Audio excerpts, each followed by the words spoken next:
Assalamualaikum warahmatullahi wabarakatuh. Alhamdulillah bisa bertemu lagi melalui YouTube. Seperti biasanya kita akan sharing tentang guru kreatif. Dan kali ini saya berada di MTS Al-Fadliliyah Darussalam dengan Bapak Halim yang merupakan sutradara dari film yang kemarin dirilis ya Pak ya, yang berjudul ya The Little Angel ya Pak ya. Oke. Dan kita akan berbincang-bincang mengenai film tersebut karena kebetulan ke saya juga banyak yang japri, banyak yang nanya juga kapan dan di mana bisa nontonnya gitu. Kemudian ada juga yang japri, ada trailernya enggak, apa ya namanya apa? Trailer ya. Nah itu, atau cuplikannya ada enggak, dan ternyata banyak yang tertarik gitu Pak. Ya. Dan sekarang kita langsung aja berbincang-bincang dengan sutradaranya. Nah yang pertama yang akan saya tanyakan yaitu bagaimana proses produksinya. Jadi begini Bu ya, proses produksi film ini sebetulnya kita berangkat dari kesederhanaan, dalam artian peralatan, terus artis, pemeran, kru juga itu kita memberdayakan yang ada di Darussalam aja gitu. Waktu itu saya berpikir bahwa kalau misalnya kita bikin produksi yang mahal, ya itu berarti tidak menantang kreativitas untuk guru-guru ya maksudnya. Jadi bisa nggak kita merubah paradigma atau merubah mainstream film-film yang sudah terkenal lah, film-film yang nasional gitu ya. Kita kan katakanlah film indie. Jadi yang disebut dengan film indie itu sebetulnya adalah film yang dibikin dengan anggaran rendah. Itu yang disebut film indie. Kita konsepnya film indie, tapi mungkin secara cerita nggak indie. Karena kalau indie itu biasanya ya secara garis besarnya atau secara gambarannya itu yang disebut indie itu artinya film yang tidak mengikuti aturan-aturan baku konvensional seperti film biasanya. Kita bikin film indie tapi berupaya punya pesan moral. Nah, bagaimana proses produksinya? Proses produksinya sangat-sangat sederhana dengan menggunakan peralatan yang sederhana, lampu, kamera dan lain-lain itu benar-benar sederhana gitu, bukan peralatan yang mahal gitu Bu ya. Waktu itu saya berpikir bahwa kita akan mencoba merubah sesuatu yang ada di tanah itu kan emas murni, itu biasanya kan bagus itu setelah ditata, terus dibikin kalung, dibikin giwang gitu. Jadi produksi ini saya ibaratkan sebagai logam mulia yang baru diambil dari tanah gitu, aktornya, krunya gitu kan. Kenapa? Karena saya tahu punya potensi anak-anak tuh. Ibu guru ada yang juga main, saya tahu beliau-beliau itu punya potensi. Mungkin karena belum dipoles aja gitu. Nah, bagaimana cara saya memoles mereka? Yaitu di lapangan, gitu kan. Proses produksinya amat sederhana, tapi saya yakin bahwa dengan kesederhanaan ini saya bisa, ya bukan sombong ya, tapi kalau karya seni itu kan sebetulnya keyakinan hati gitu. Kalau misalnya saya bikin produksi ini dengan peralatan yang sederhana, tapi insya Allah saya mampu bersaing dengan yang diproduksi bukan dengan alat yang sederhana. Karena yang kami sajikan bukan masalah kemegahan gambar, tapi kemungkinan kemegahan pesan moral, kemegahan cerita. Itu mungkin Bu. Bapak ini guru seni budaya ya di sini. Ya, jadi sangat pas sekali. Kemudian seperti di podcast sebelumnya bahwa ini adalah adaptasi dari novel ya Pak ya. Ini kenapa harus adaptasi dengan novel, alasannya apa? Kemudian ya kenapa nggak bikin cerita sendiri gitu loh? Sebetulnya saya kan sangat mengenal banget ya Bu sosok Degia gitu. Dan saya melihat sesuatu yang sangat luar biasa di pribadi Degia itu. Sebetulnya di hati kecil saat itu ketika novel ini diterbitkan, ditulis oleh Teh Irma ya, Irma Irawati penulis novelnya. Saya berpikir bahwa wah ini kayaknya bagus deh dibikin film gitu. Tapi saya nggak cerita ke siapa-siapa gitu kan. Terus dibikinlah film oleh Teh Irma, dan saat itu ada dibikin novel sama Teh Irma. Kemudian ada yang bilang bahwa katanya novel ini mau dibikin film sama anu katanya. Nah, terus saya dengerin aja cerita itu. Saya kebetulan kan di sini juga suka bikin film sama anak-anak gitu. Cuman saya tidak menawarkan diri untuk menjadi sutradara atau penulis skenario film ini gitu kan. Cuman saya mendengarkan aja. Tapi konon katanya ini hanya dengar-dengar aja gitu kan. Yang mau memproduksi itu minta angka sekian katanya untuk bikin film ini. Nggak tahu bener, nggak tahu enggak ya gitu. Cuman saya dengar itu katanya yang mau produksinya bikin angka sekian untuk produksi film ini. Waduh, saya cuman bilang waduh aja. Kenapa gitu kan? Ya bagus lah kalau memang beliau itu apa namanya filmmaker dari luar, dari nasional yang memang punya punya kemampuan untuk bikin film ini dengan bagus gitu kan. Ya udah saya dengerin aja. Tapi kemudian lama kelamaan ada tim, kebetulan waktu itu saya bikin video klipnya Pak Icep, Ang Icep sama Ibu Nuna ya. Lagunya pokoknya tentang kita ya. Kau dan aku adalah kita. Jadi menceritakan tentang perjalanan cinta dua manusia, yaitu Ang Icep sama Bu Una. Lagunya itu ditulis diaransemen oleh Kang Hairus. Kemudian lagu itu dibikin video klip dan saya yang bikin video klipnya. Nah, berawal dari video klip itu, kemudian ada bincang-bincang kita bagaimana kalau kita bikin film katanya. Saya tidak berpikir untuk film Gia, sekalipun di hati kecil ada sih keinginan bikin film itu. Tapi kemudian singkat cerita dirembuglah bahwa kita akan bikin film Gia. Nah, kenapa mengadaptasi tidak bikin cerita? Sebetulnya kita bisa aja bikin cerita. Tapi karena mungkin saya melihat hal lain dari sosok Gia gitu ya, yang menurut saya luar biasa untuk diangkat gitu kan. Secara pendidikan, terus secara pesan moral tentang keagamaan itu sangat bukan sempurna sih, sangat sangat bagus lah untuk dimunculkan di gambar, di film gitu kan. Lalu saya bikinlah skenario gitu, mengadaptasi dari ini. Karena apa? Ya itu pesan moralnya ingin memperlihatkan tentang hal-hal yang terkait dengan sosok Gia, yang ternyata saya punya semacam logline yang bunyinya begini. Meskipun malaikat kecil itu tidak bisa meraih cita-citanya sebagai seorang guru, tapi malaikat kecil itu telah berhasil mengajari banyak orang dengan takdirnya.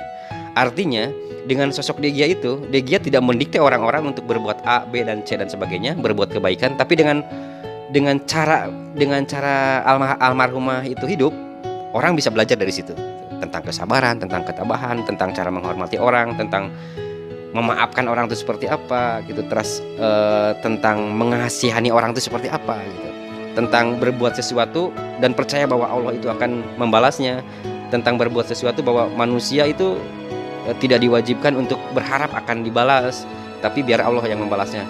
Dan semua itu ada di Gia. Itu alasan saya kenapa mengadaptasi, bukannya bikin cerita. Mungkin kedepannya insya Allah sih bikin cerita sendiri itu, Bu.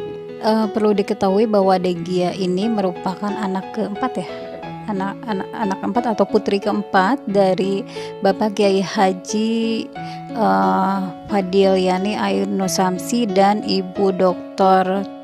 Kusna Arifah MPD yang sering kita sebut Ibu Una.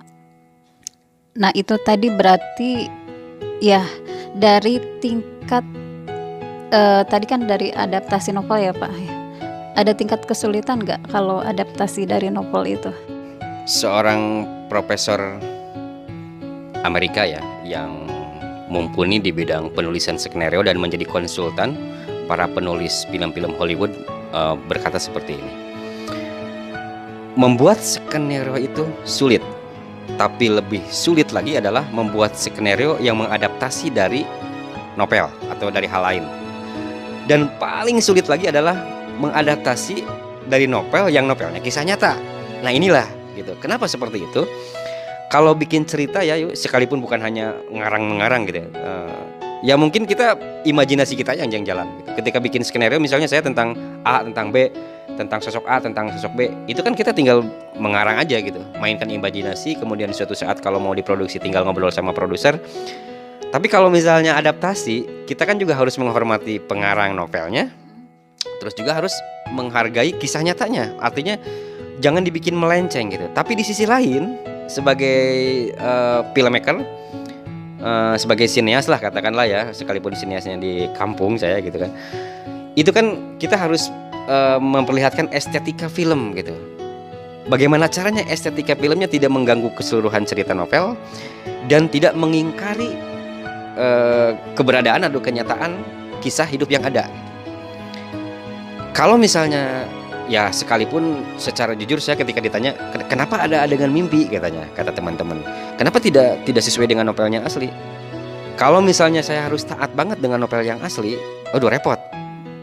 Saya memberikan contoh ya, seperti Harry Potter ya. Harry Potter itu kan novel yang jumlah halamannya itu 500 halaman. Kemudian saat itu ada perdebatan bahwa wah, channel filmnya jelek karena tidak sesuai dengan novelnya.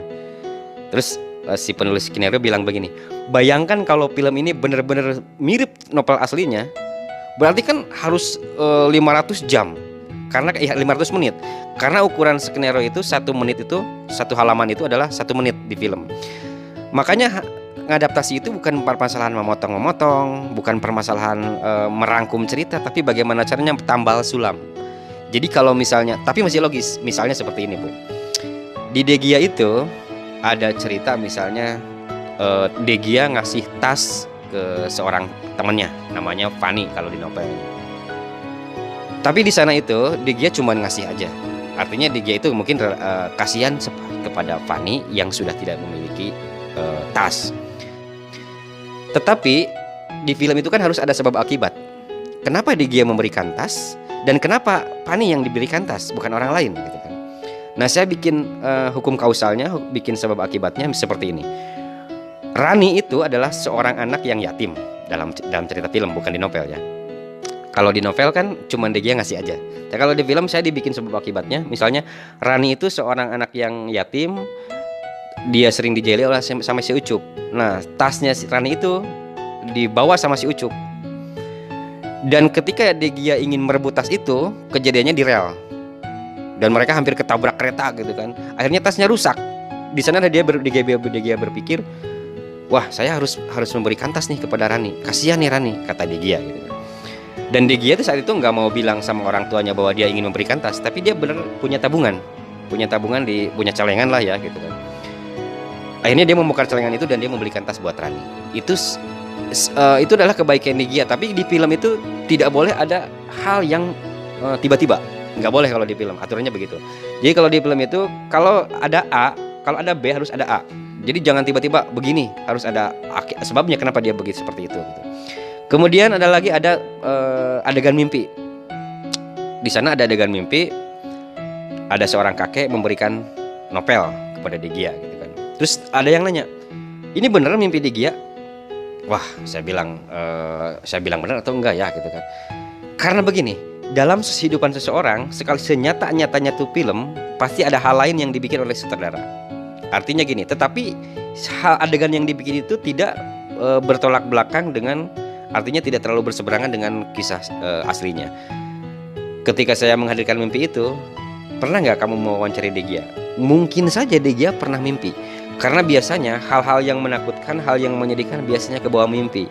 Dan di sini orang bisa berpikir secara logis bahwa oh, Degia lagi membenci seseorang, akhirnya orang itu terbawa mimpi sama Degia.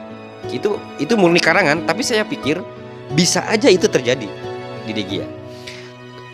Yang penting apa yang terjadi, kisah yang ada di Degia itu seperti beliau itu almarhumah itu pernah di kemoterapi karena menderita akut myeloid leukemia gitu kan. Itunya harus dapat.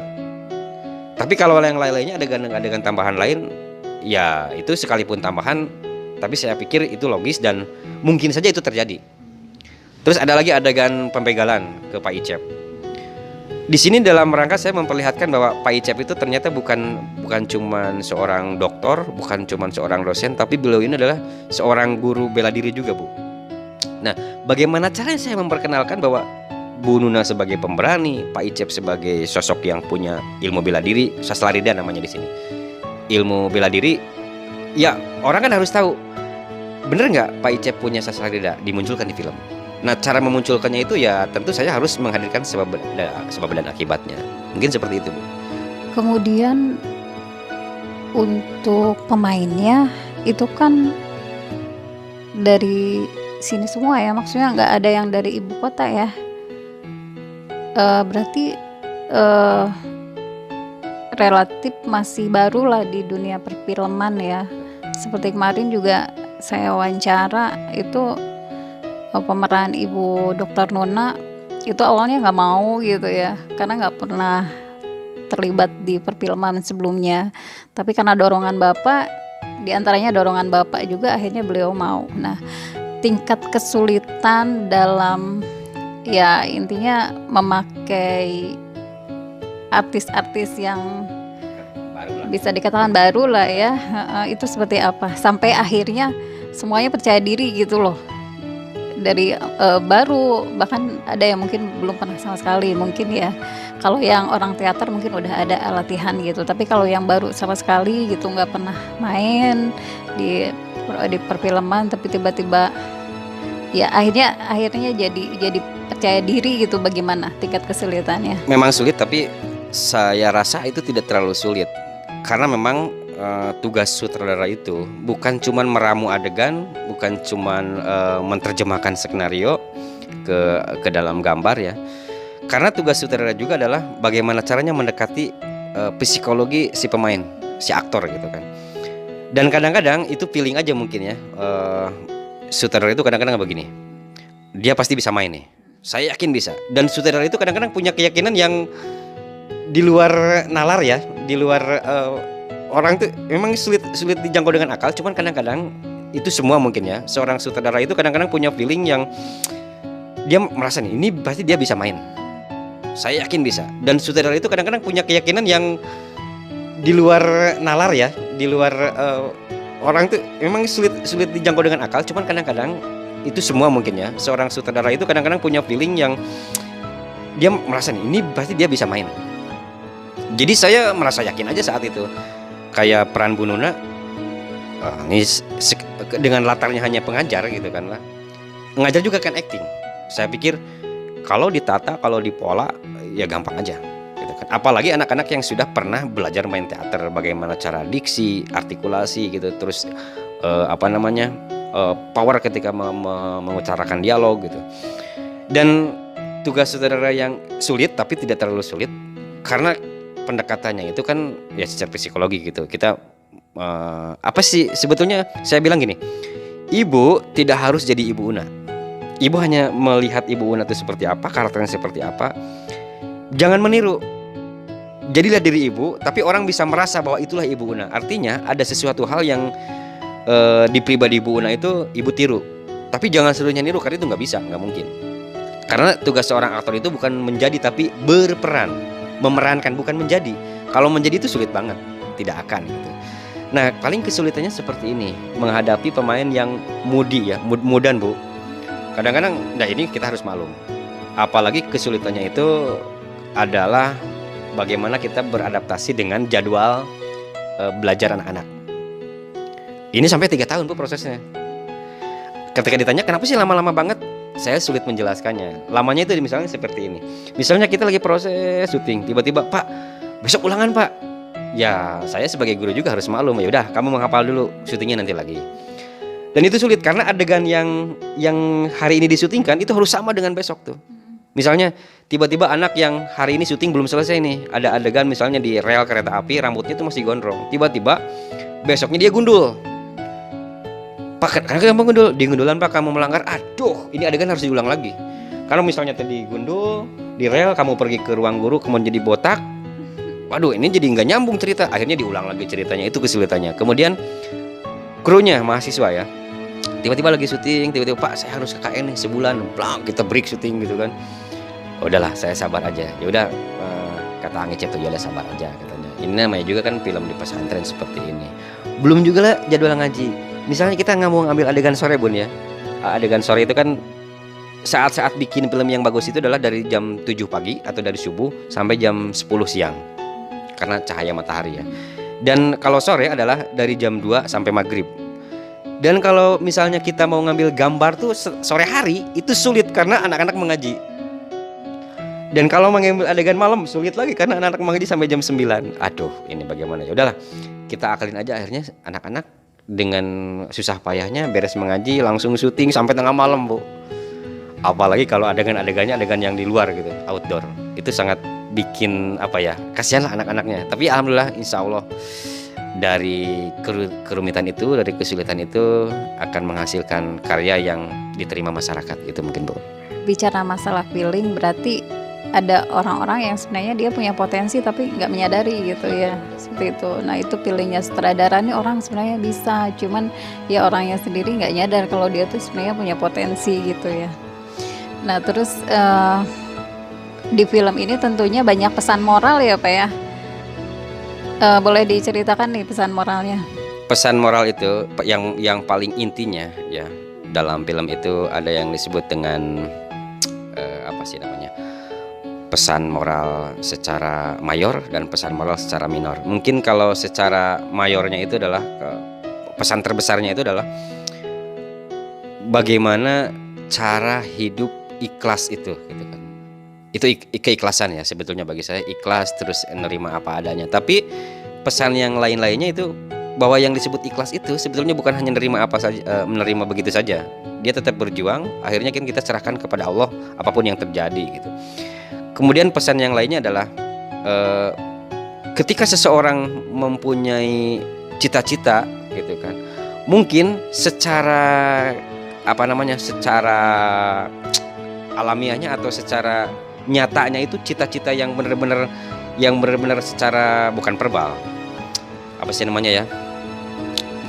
tersuratnya itu mungkin nggak kesampaian. Contohnya yang tersuratnya kan guru mengajar di kelas gitu kan. Tapi secara tersiratnya kalau seseorang tuh punya cita-cita A, itu pasti tergapai. Sekalipun misalnya A-nya itu bukan A asli, tapi A yang lain gitu kan. Digia itu seperti itu. Digia ingin menjadi guru, tapi Allah itu memberikan jalannya bukan menjadi guru di kelas, tapi menjadi guru kehidupan. Nah, di sini saya ingin menyampaikan pesan yang mayornya itu adalah bahwa kita bisa berguru dari apapun, bukan hanya dari buku, bukan hanya dari baca, bukan dari apa, tapi berguru dari takdir anak atau berguru dari akhlak anak. Banyak sekali yang kita bisa pelajari dari sesuatu gitu. Malah saya berpikir dari ranting kering pun kita bisa belajar sesuatu. Ada makna filosofi di sana gitu kan. Dan orang-orang ketika selesai menonton film ini saya berharap bisa berpikir bahwa oh iya ya, ternyata hidup tuh begini. Ternyata kita harus begini. Benar ya kata anak itu sebetulnya pesan moralnya adalah bahwa kita akan selalu dihadapkan dengan sesuatu yang sebetulnya itu mengajari kita. Itu mungkin pesan moralnya ya. Jadi tambah nggak kuat pemirsa untuk nonton nih. Nah, ini berkaitan dengan tayang kapan nih, banyak yang bertanya juga. Jadi iya. Iya, jadi kemarin setelah saya keluarkan podcast yang dengan pemeran Ibu Una, itu banyak yang japri seperti yang tadi saya sampaikan. Ada yang nanya kapan nih saya bisa nonton, di mana gitu. Ada juga yang minta trailernya gitu. Jadi banyak yang greget gitu. Nah, ini kita langsung aja nanya ke sutradaranya, bisa nontonnya kapan, di mana, kemudian info jadwalnya ke mana gitu ya. Dan kalau bisa sih ada trailernya juga gitu. Jadi sebetulnya kebetulan saya punya komunitas penulis skenario yang di Jakarta, dan teman-teman itu bilang begini, Lim, bagaimana kalau film ini jual aja ke TV untuk jadi FTV? Saya menolak. Saya nggak mau film ini jadi FTV. Alasannya adalah film ini cuma ditonton kalau FTV itu selintas aja. Orang kebetulan ada di nongkrong di depan TV nonton, saya nggak mau. Tapi saya ingin film ini ditonton oleh penonton yang benar-benar ingin nonton film, penonton yang benar-benar ingin menangkap pesan dari film ini gitu. Jadi saya nggak akan menjual ini jadi FTV ya. Insya Allah film ini kemarin itu sebetulnya kita udah launching, Bu. Saya nggak ngundang ibu, saya nggak ngundang dari luar karena kebetulan saya terkait dengan pandemi PSBB ya. Kita kita taat ya, taat aturan gitu kan. Akhirnya kita mengadakan launching itu khusus dengan santri aja di sini. Dan selain ke ibu juga banyak juga pertanyaan ke saya. Ini katanya kapan nih filmnya diputar? Nah, saya buka bocoran sekarang dan trailernya insya Allah nanti saya perlihatkan ke ibu ya. 5 menit. Ini kenapa kita tahan-tahan aja?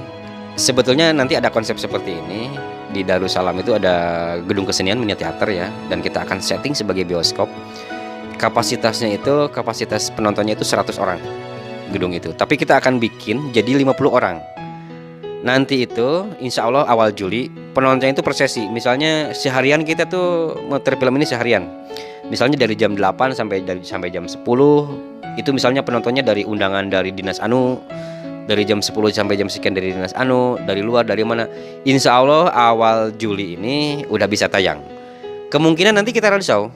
Kalau misalnya kita kerjasama dengan kampus-kampus yang di Bandung. Kebetulan karena sekarang masih pandemi jadi agak sulit ya. Insya Allah teman-teman yang di Bandung itu udah ngontak aja terus. Gimana katanya kita bisa putar di sini di kampus ini. Jadi penontonnya itu mahasiswa gitu.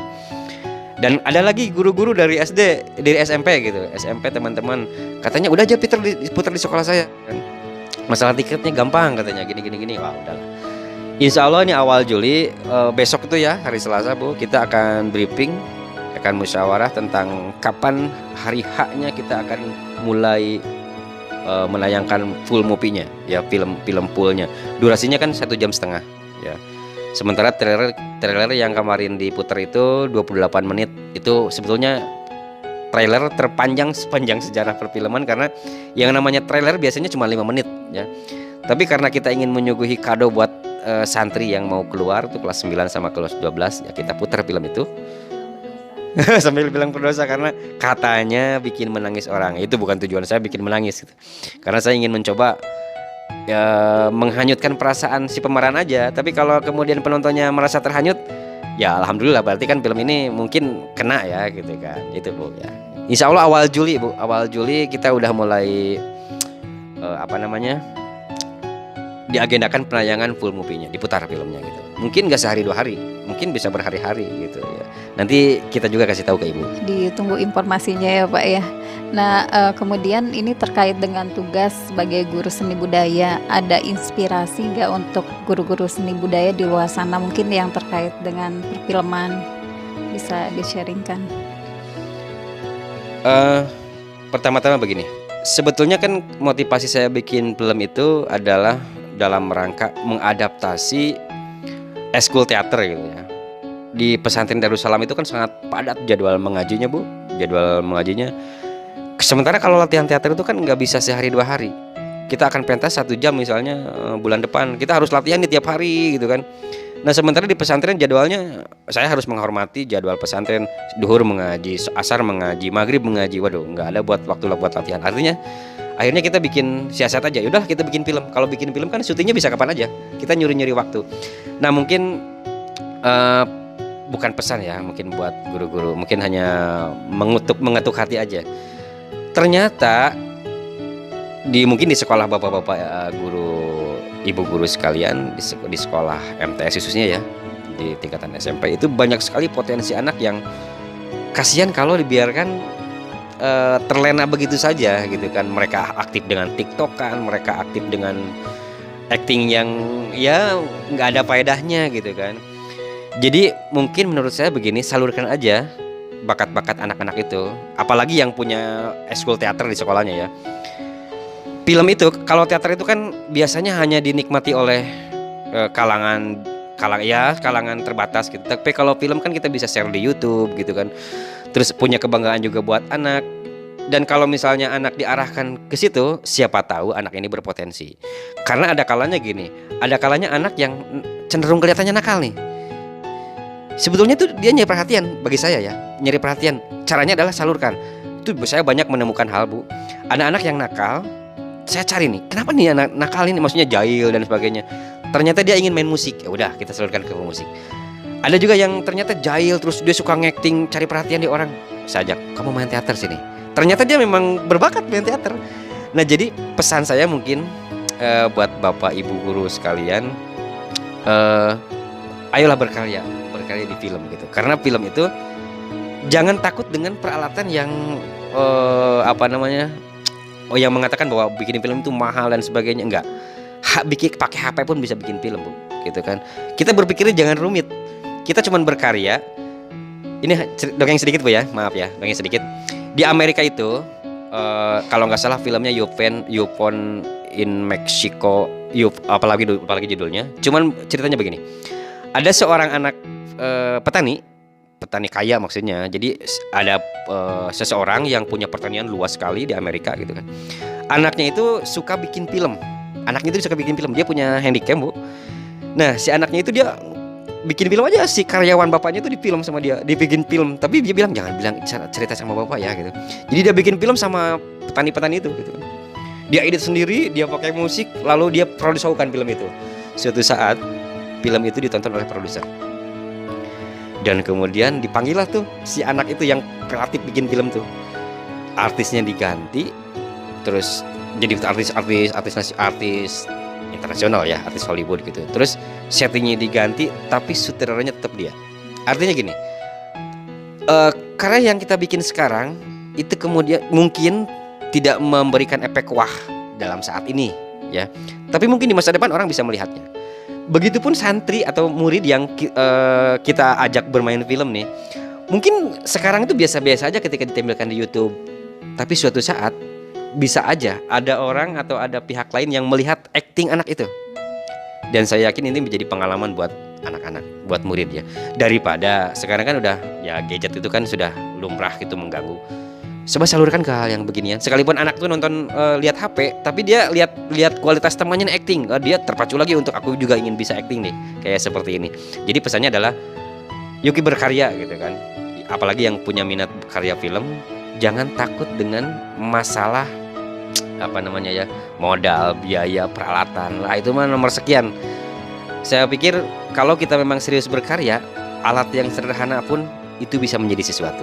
Jadi seperti motivasi saya adalah kita berangkat dari kesederhanaan tapi untuk menuju kesempurnaan. Itu mungkin, Bu. Kita berangkat dari kesederhanaan untuk menuju kesempurnaan, terus berkarya. Dan tadi juga seperti Bapak bilang, kita bantu mengoptimalkan potensi anak gitu ya kan. Karena salah satu tugas guru itu kan membantu mengoptimalkan potensi anak. Nah, anak pintar itu nggak hanya pintar eksak aja ya, dalam hal bahasa, dalam hal seni. Anak yang tatalu di kelas ya, bikin berisik orang, bisa aja itu kan dia sebenarnya berpotensi dalam hal musik tapi nggak tersalurkan. Iya. Kemudian ada anak yang nyanyi terus di kelas berisik ya. Nah itu kan sebenarnya bisa aja itu anak itu sebenarnya berpotensi dalam hal tarik suara, cuman nggak tersalurkan gitu. Nah itu tugas guru untuk menyalurkan potensi-potensi anak sehingga tersalurkan ke hal yang positif. Nah dari hal-hal yang bisa saja dari hal-hal yang kecil itu awalnya dibantu disalurkan, lama kelamaan bisa terasa dan itu bisa menjadi potensi yang luar biasa ya Pak ya. Bapak terima kasih inspirasinya, terima kasih waktunya. Tentunya ini akan sangat bermanfaat untuk siapapun, rekan-rekan guru, terutama guru seni budaya, untuk kita lebih berinovasi atau berkreativitas dalam proses pembelajaran, membantu mengoptimalkan potensi belajar anak. Terima kasih atas perhatiannya. Assalamualaikum warahmatullahi wabarakatuh.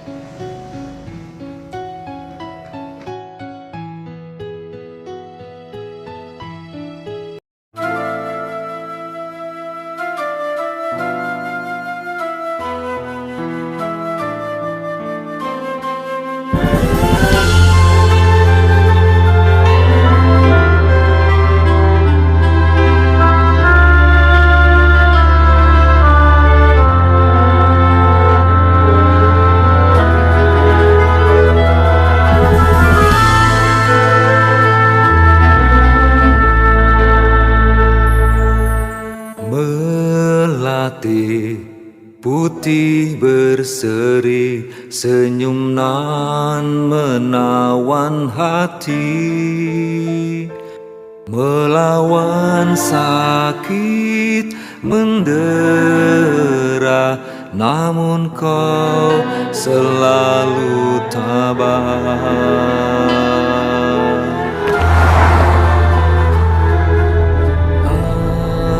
Emang kenapa? Jadi, dulu tuh ada yang bilang kita ini putrinya Apa dan Mama. Tapi kok kayak nggak punya kepedulian gitu sama pondok pesantren yang dipimpin Apa. Kenapa dia ngomong begitu ya? Nah, kalau udah Gia, mau jadi apa nanti? Ingin menjadi seperti Mama. Guru, dosen. Bagus, Dek.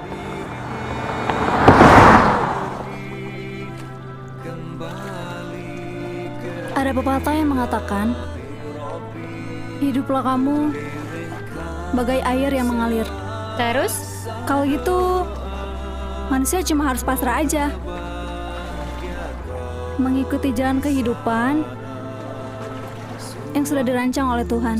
tapi pepatah itu akan terasa nggak benar kalau kita salah mengartikannya. Kalau laut kan muaranya berbagai sungai.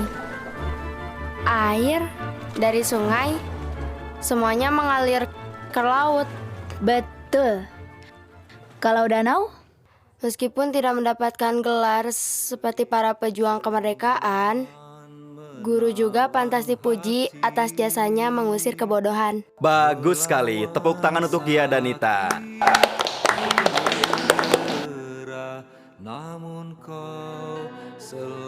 Erik, kenapa kamu diam saja? Lihat, makanannya masih banyak. Ah, dia mah anak orang kaya, mungkin gak biasa makan makanan beginian.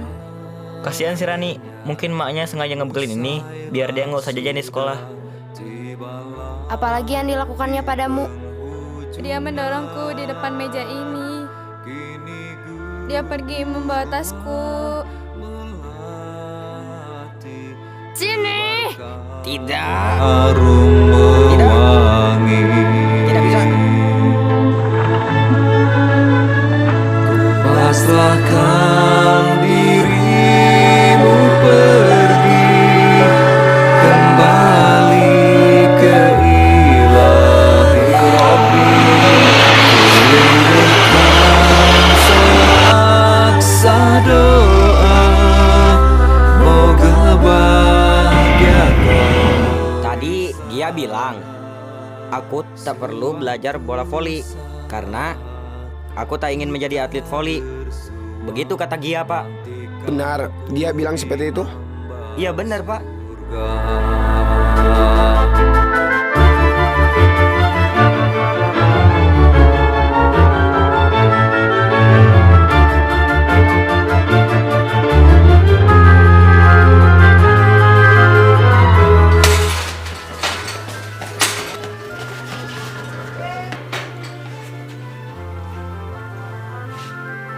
Astagfirullahaladzim. Pak Sulaiman, Pak Edwin, Bapak ini kan pendidik. Kok seperti ini? Kalau pendidiknya seperti ini, bagaimana dengan anak didik kita?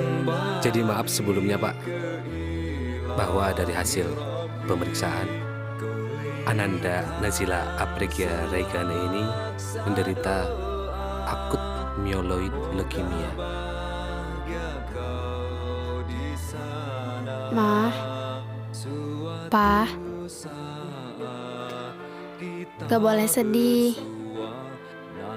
Insya Allah Dekia sabar kok. Ambang surga, suatu saat kita bersua, nantikan ku di ambang surga, nantikan ku di ambang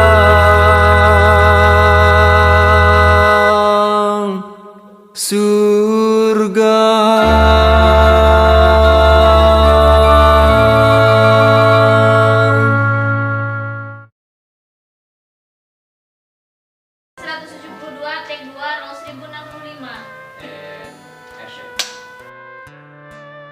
Terus dialog lanjut aja.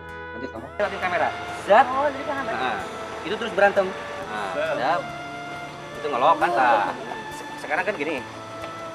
Coba posisi Aceng kaki kiri diangkat. Terus dijejekin ke dia. Gubrak, ini harus jatuh. Baik cepnya harus jatuh ya. 31, tek 15, roll 34. And action.